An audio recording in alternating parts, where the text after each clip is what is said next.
नमस्कार, स्वागत है आप सभी का डीडी न्यूज में। आपके साथ मैं हूं संध्या शर्मा। आइए समाचार की शुरुआत करते हैं हेडलाइंस के साथ। प्रधानमंत्री आज 11 बजे मन की बात कार्यक्रम के जरिए अपने विचार करेंगे साझा। आकाशवाणी और दूरदर्शन के सभी नेटवर्क पर होगा प्रसारण।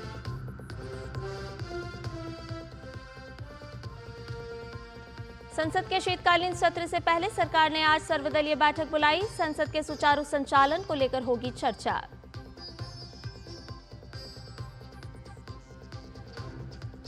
महाराष्ट्र और झारखंड में सरकार गठन की कवायद शुरू।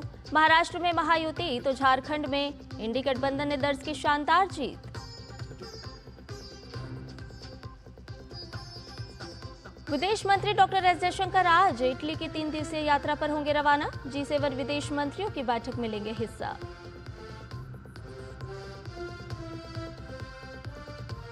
और पर्थ टेस्ट का आज तीसरा दिन। दूसरे दिन का खेल खत्म होने तक भारत ने ऑस्ट्रेलिया पर बनाई 218 रन की बढ़त।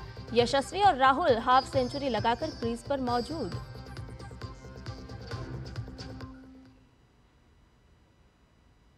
और आइए अब खबरों को जान लेते हैं विस्तार से। प्रधानमंत्री नरेंद्र मोदी आज 11 बजे आकाशवाणी पर मन की बात कार्यक्रम में देश विदेश के सभी लोगों के साथ अपने विचार साझा करेंगे। ये मन की बात की 116वीं कड़ी है। ये कार्यक्रम आकाशवाणी और दूरदर्शन के सभी नेटवर्क, आकाशवाणी समाचार वेबसाइट और news on AIR mobile app पर प्रसारित होगा।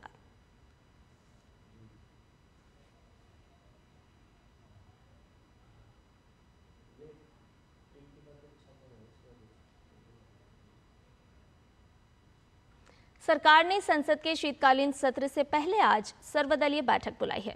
बैठक की अध्यक्षता रक्षा मंत्री राजनाथ सिंह करेंगे। बैठक में सरकार सत्र के दौरान लोकसभा और राज्यसभा के सुचारू संचालन को सुनिश्चित करने के लिए सभी राजनीतिक दलों से सहयोग मांगेगी।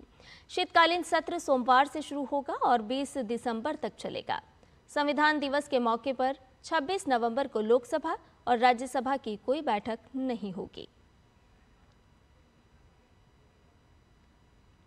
महाराष्ट्र और झारखंड में सरकार गठन की कवायद शुरू हो गई है। महाराष्ट्र में भाजपा के नेतृत्व वाले महायुति गठबंधन ने विधानसभा चुनाव में प्रचंड जीत दर्ज की है।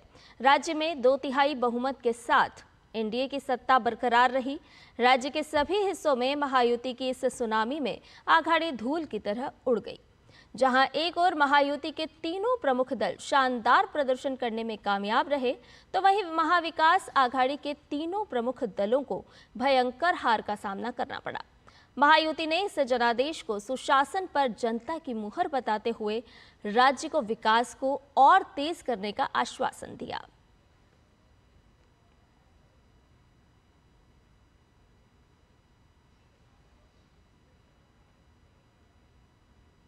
उन्नीस में अखिल भारतीय विद्यार्थी परिषद से अपनी यात्रा शुरू करने वाले देवेंद्र फडणवीस ने महाराष्ट्र की राजनीति में जटिल परिदृश्य को लचीलेपन और रणनीतिक अंतर्दृष्टि के मिश्रण के साथ आगे बढ़ाया है।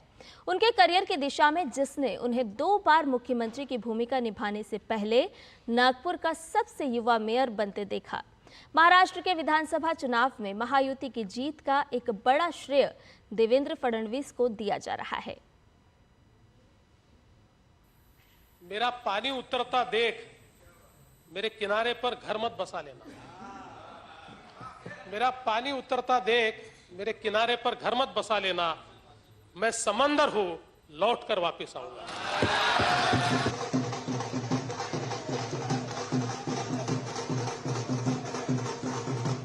ये वो लाइनें हैं जो महाराष्ट्र के उप मुख्यमंत्री और भाजपा के वरिष्ठ नेता देवेंद्र फडणवीस ने साल 2019 में कही थी।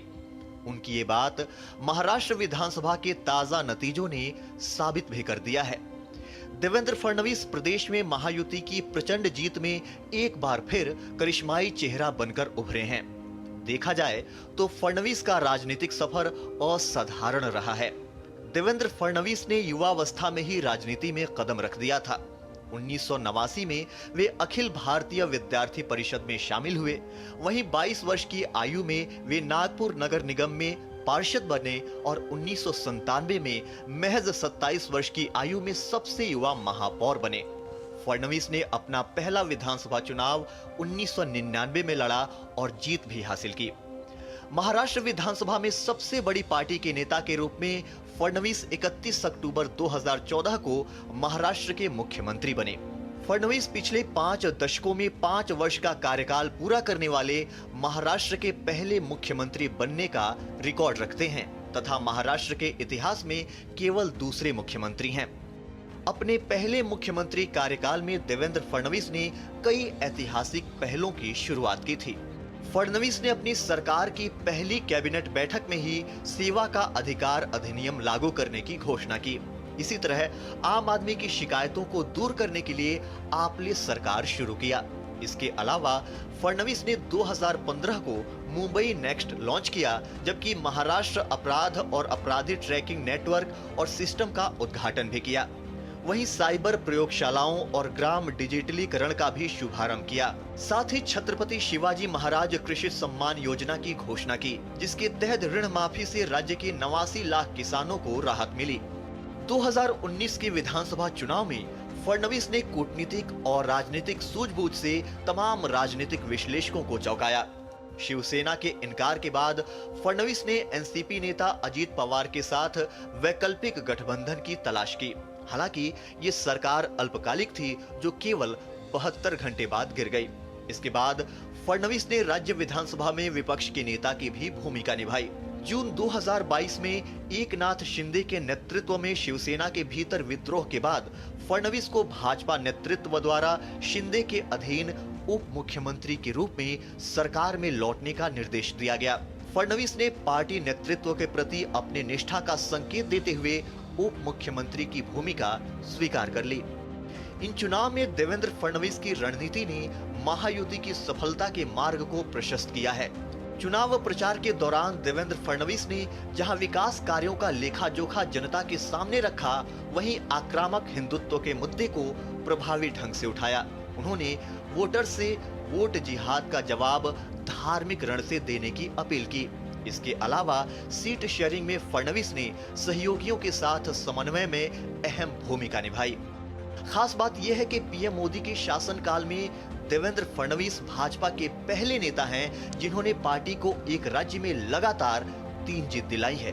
देवेंद्र फडणवीस भाजपा की अगली पीढ़ी के लिए शीर्ष नेता के रूप में उभरकर सामने आए हैं। Bureau report, TD News. झारखंड विधानसभा चुनाव में मिली भारी कामयाबी के बाद मुख्यमंत्री हेमंत सोरेन के आवास पर आज इंडी गठबंधन के नवनिर्वाचित विधायकों की बैठक बुलाई गई है, जिसमें माना जा रहा है कि हेमंत सोरेन को नेता चुना जाएगा। इससे पहले कांग्रेस विधायक दल की बैठक भी होगी। माना जा रहा है कि इस बैठक में नई सरकार के गठन की कवायदों के लिए रणनीति तैयार की जाएगी और आगे का मार्ग प्रशस्त होगा। झारखंड में झाबुमो गठबंधन यानी इंडी गठबंधन ने 81 विधानसभा सीटों में से 56 सीट हासिल की। इंडी गठबंधन ने बहुमत से 15 सीटें ज्यादा जीती। अकेले झामुमो के खाते में 34 सीटें गईं। कांग्रेस ने 16 सीट, राजद ने 4, सीपीआई माले ने 2 सीट जीती हैं।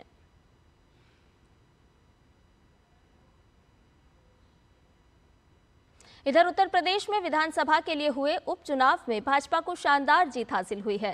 भाजपा और उसके सहयोगी आरएलडी ने 9 विधानसभा सीटों में से 7 पर जीत हासिल कर अपना परचम लहराया है, तो वहीं लोकसभा चुनाव में शानदार जीत हासिल करने वाली अखिलेश की साइकिल मात्र 2 सीटों पर ही चल सकी। उत्तर प्रदेश के मुख्यमंत्री योगी आदित्यनाथ ने उपचुनाव में जीत का श्रेय प्रधानमंत्री नरेंद्र मोदी के नेतृत्व को दिया।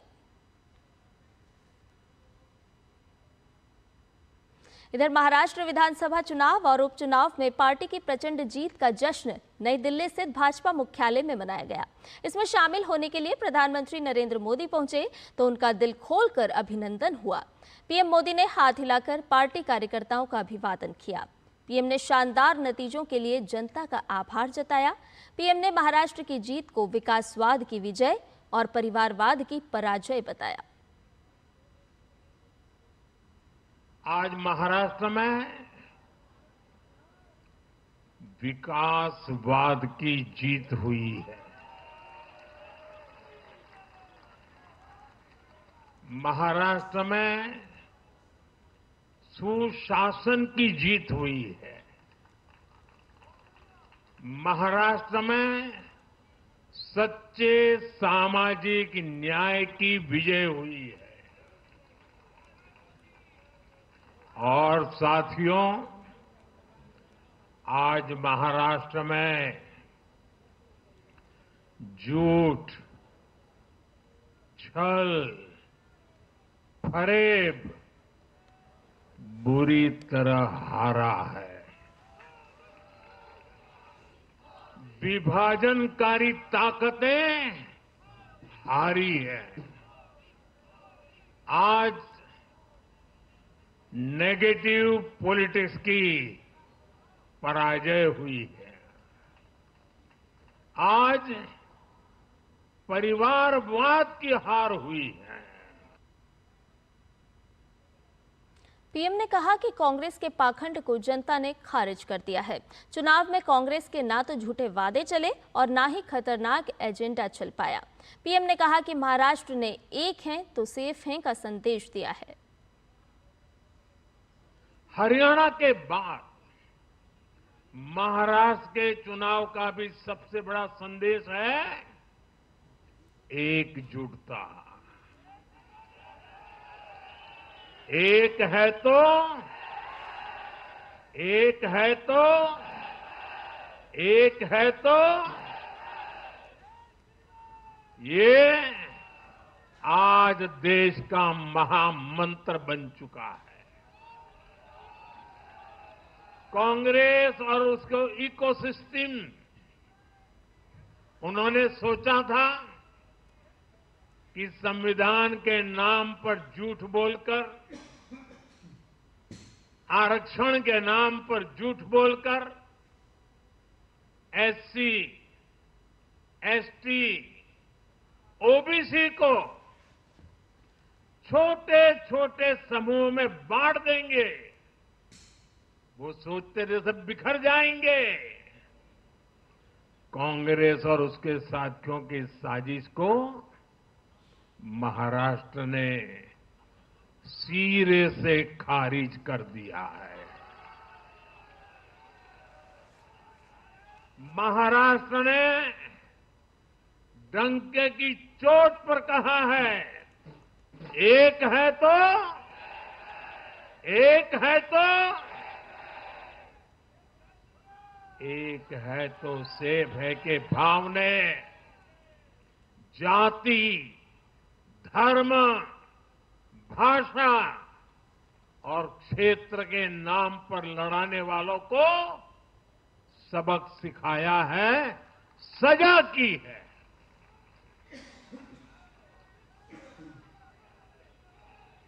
आदिवासी भाई बहनों ने भी भाजपा एनडीए को वोट दिया। ओबीसी भाई बहनों ने भी भाजपा एनडीए को वोट दिया। मेरे दलित भाई बहनों ने भी भाजपा एनडीए को वोट दिया। समाज के हर वर्ग ने भाजपा एनडीए को वोट दिया। ये कांग्रेस और इंडी गठबंधन के उस पूरे इकोसिस्टम की सोच पर करारा प्रहार है, जो समाज को बांटने का एजेंडा चला रहे थे। और प्रधानमंत्री नरेंद्र मोदी आज नई दिल्ली में ओडिशा पर्व कार्यक्रम में भाग लेंगे और लोगों को संबोधित करेंगे। ओडिया विरासत के संरक्षण और संवर्धन के लिए ओडिशा पर्व का आयोजन 22 से 24 नवंबर तक किया जा रहा है।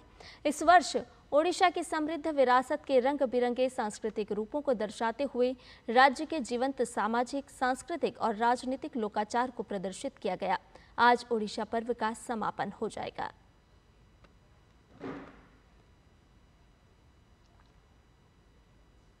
इधर भूटान के प्रधानमंत्री शेरिंग तोब्गे आज 3 दिवसीय भारत दौरे पर नई दिल्ली पहुंचेंगे। शेरिंग तोब्गे कल दिल्ली में एक कार्यक्रम में हिस्सा लेंगे और मंगलवार दोपहर को वापस स्वदेश रवाना होंगे। इससे पहले जनवरी में प्रधानमंत्री का कार्यभार संभालने के बाद भूटान के प्रधानमंत्री मार्च में अपनी पहली विदेश यात्रा पर भी भारत आए थे।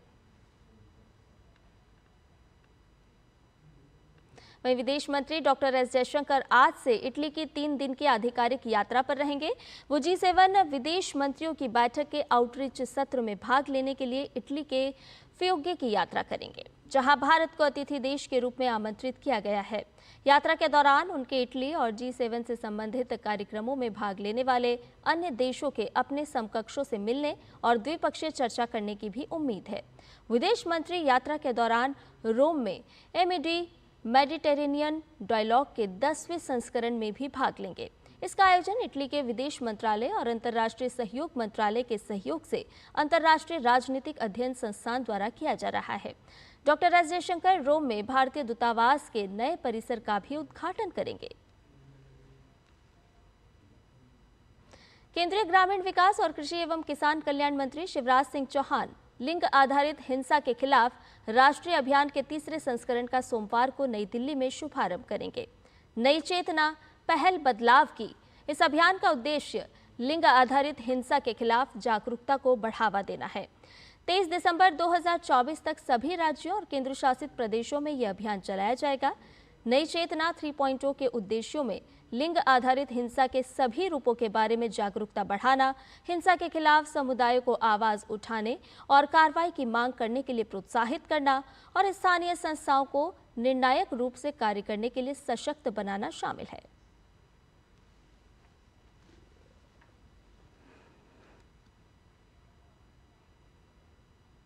और बुलेटिन में खबरें अभी और भी हैं, लेकिन फिलहाल रुकने एक छोटे से ब्रेक के लिए।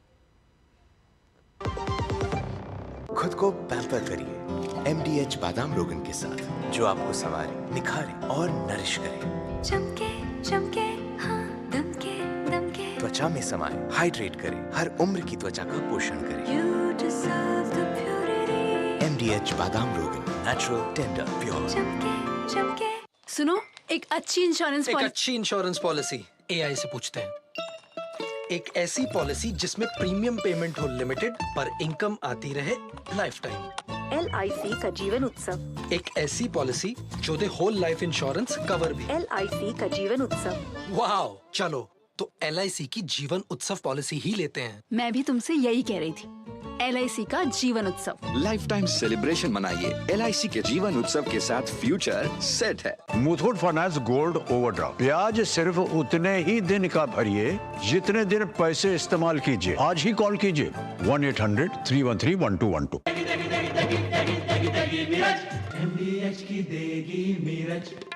देगी मिर्च का तड़का, अंग अंग फड़का। MDH की देगी मिर्च। और ब्रेक के बाद समाचार में आपका एक बार फिर से स्वागत है। आइए खबरों में बढ़ते हैं आगे। राष्ट्रीय कैडेट कोर की अपनी 76वीं वर्षगांठ मना रहा है। राष्ट्रीय समर स्मारक पर रक्षा सचिव राजेश कुमार सिंह और NCC महानिदेशक लेफ्टिनेंट जनरल गुरबीर पाल सिंह ने शहीदों को श्रद्धांजलि दी। इस मौके पर रक्षा सचिव ने कहा कि NCC कैडेट्स की संख्या जल्द ही 17 लाख से बढ़कर 20 लाख हो जाएगी। पेश है हमारे संवाददाता गिरीश निशाना की एक खास रिपोर्ट। राष्ट्रीय कैडेट कोर यानी NCC देश का प्रतिष्ठित युवा संगठन अपनी गौरवपूर्ण 76वीं वर्षगांठ मना रहा है। इस गौरवशाली मौके पर नई दिल्ली स्थित राष्ट्रीय समर स्मारक यानी नेशनल वॉर मेमोरियल पर NCC की ओर से पुष्पांजलि समारोह का आयोजन किया गया। देश के लिए सर्वोच्च बलिदान देने वाले वीर शहीदों को NCC के तीनों स्कंधों के कैडेट्स ने गार्ड ऑफ ऑनर के जरिए श्रद्धांजलि दी। इस मौके पर रक्षा सचिव राजेश कुमार सिंह ने कहा कि NCC कैडेटों की संख्या जल्द ही 17 लाख से बढ़कर 20 लाख की जाएगी। ये विस्तार ज्यादातर सीमावर्ती और तटीय क्षेत्रों में किया जाएगा।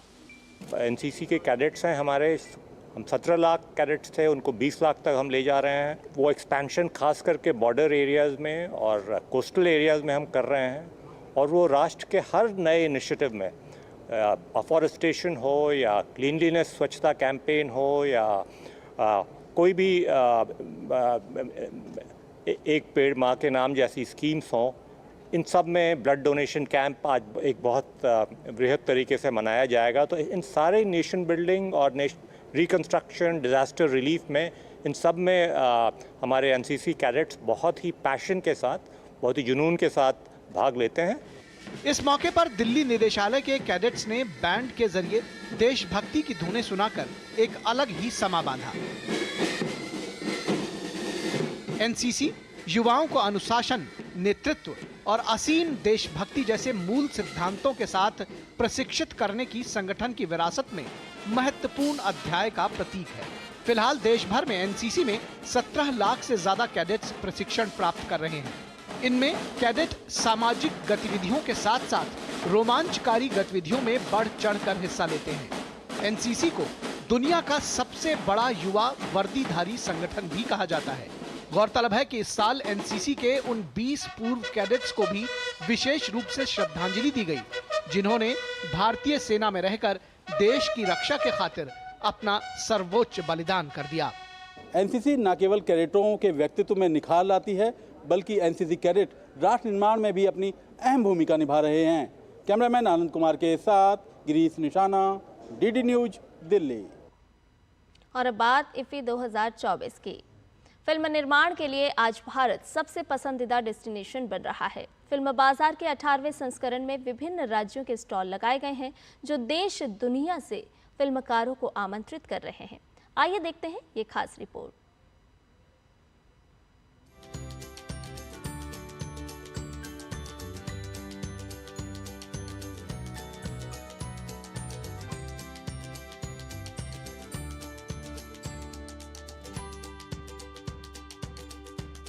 सिंगल विंडो क्लियरेंस की बात हो या फिर परमिशंस की बात हो या फिर ब्यूटीफुल लोकेल्स की बात हो, हमारे देश के हर राज्य की अपनी एक खूबी है, नैसर्गिक सुंदरता है, जिसके लिए आज विश्व भर से फिल्मकार पहुंच रहे हैं भारत।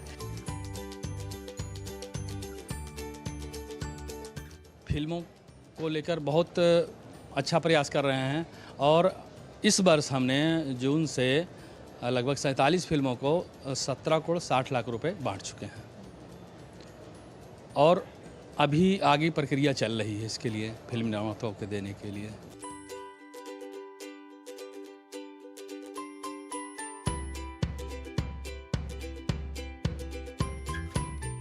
न केवल राष्ट्रीय बल्कि हम अंतर्राष्ट्रीय सिनेमा को भी आमंत्रित करना चाहते हैं, ताकि वो मध्य प्रदेश में आए और मध्य प्रदेश की सुविधाओं के अकॉर्डिंग लाभ लें। और मध्य प्रदेश का जो डिफरेंट हमारी लोकेशंस हैं, अलग अलग तरह की हमारे पास विविध लोकेशन, चाहे हेरिटेज के बारे में बात करें, चाहे वाइल्ड लाइफ की बात करें, चाहे आप स्मॉल टाउन की लोकेशंस की बात करें, सब मध्य प्रदेश में अवेलेबल हैं।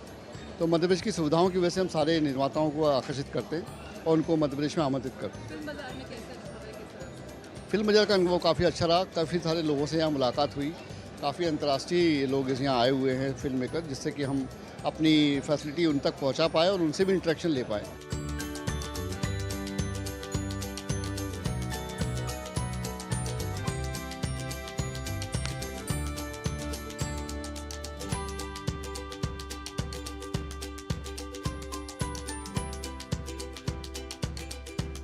बात हो कहानियों की या फिर टेक्नोलॉजी की, आज भारत बन चुका है वन स्टॉप डेस्टिनेशन उन तमाम फिल्मकारों के लिए जो अपनी फिल्म को शूट करना चाहते हैं इंडिया में।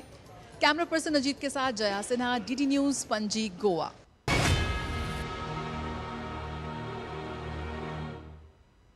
इधर अजरबैजान में आयोजित संयुक्त राष्ट्र जलवायु परिवर्तन सम्मेलन में अमीर देशों ने जलवायु परिवर्तन से निपटने के लिए विकासशील देशों की आर्थिक मदद करने का प्रस्ताव दिया है, जिसके तहत विकसित देश अब विकासशील देशों की मदद के रूप में 2035 तक सालाना 300 बिलियन अमेरिकी डॉलर देंगे। ये प्रस्ताव उन देशों के 2 समूहों के COP29 वार्ता में कक्ष से बाहर निकलने के कुछ घंटे बाद दिया गया, जो जलवायु परिवर्तन से सबसे अधिक प्रभावित हैं।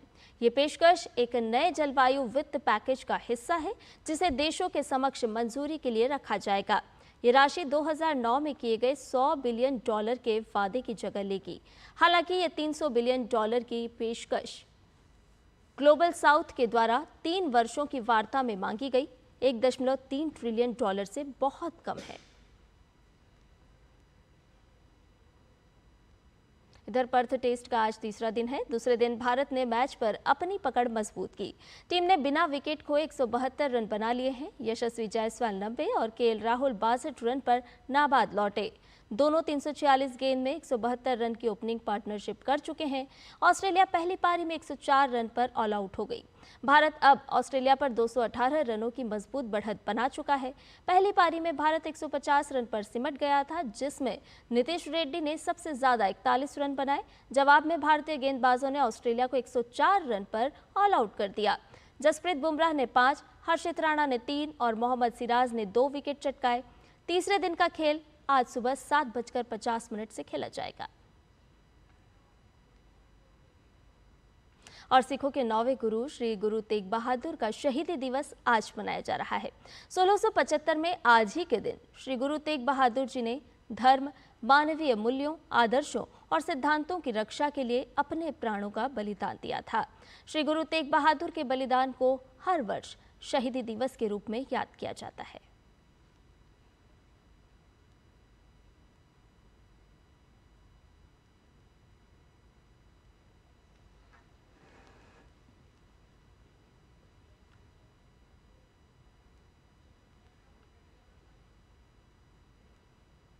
और इसके साथ ही समाचारों में फिलहाल मेरे साथ इतना ही। मुझे दीजिए इजाजत। नमस्कार।